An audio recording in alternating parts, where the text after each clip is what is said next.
আছো তোমরা সকলে? আজকে তোমাদের জন্য একটা নতুন রেসিপি নিয়ে চলে এসেছি। মাছের মাথা দিয়ে বাঁধাকপির ঘন্ট। আমি কড়াইতে তেল দিয়ে দিয়েছি, এবার মাছের মাথাগুলো ভেজে নিচ্ছি। মাছের মাথাগুলো খুব ভালো করে লাল লাল করে ভাজতে হবে।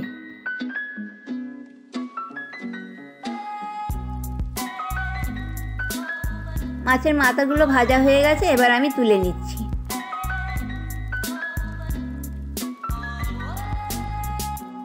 কড়াইতে যা তেল আছে আমি আর তেল দিলাম না। এই তেলের মধ্যে এবার 5 ফোড়ন দিয়ে দিচ্ছি।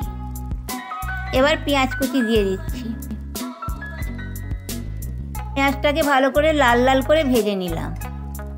এবার কেটে রাখা আলুগুলো আমি এর মধ্যে দিয়ে দিলাম।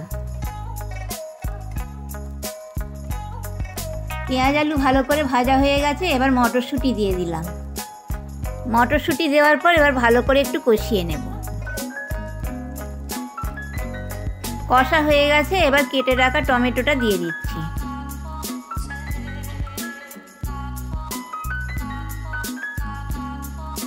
এবার স্বাদ মতো লবণ দেব।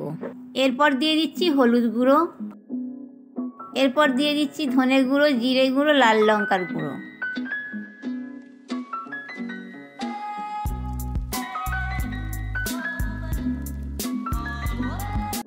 সামান্য একটু জল দিয়ে দিলাম। এবার ভালো করে এটা নেড়ে কষিয়ে নিতে হবে। এবার আমি 1 মিনিট ঢাকা দিয়ে রাখবো। 1 মিনিট হয়ে গেছে। এবার আমি এটাকে একটু ভালো করে নেড়ে চেড়ে নিচ্ছি।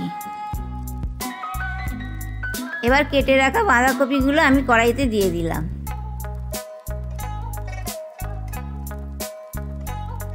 এবার বাঁধাকপিটা দিয়ে বেশ কিছুক্ষণ কষাতে হবে। বেশ কিছুক্ষণ কষিয়ে নেওয়ার পর এটাকে আমি ঢাকা দিয়ে রাখছি 2 মিনিট। ততক্ষণে আমি ভেজে রাখা মাছের মাথাগুলো ভেঙে নেব।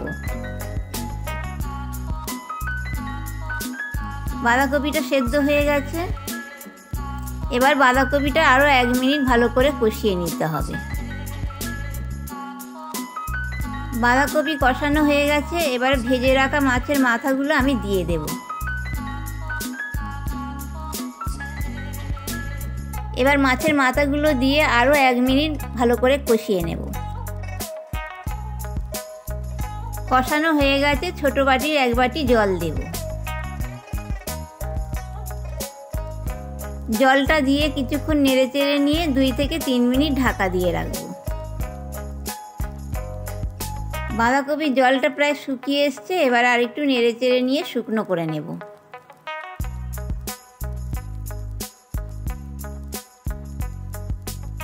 নামানোর আগে আমি 1 চামচ চিনি দিয়ে দিলাম। আপনারা আপনাদের স্বাদ মতো চিনি দেবেন। চিনিটা দেওয়ার পর আমি আর একটু ভালো করে নেড়ে চেড়ে নিয়ে নামিয়ে নেব।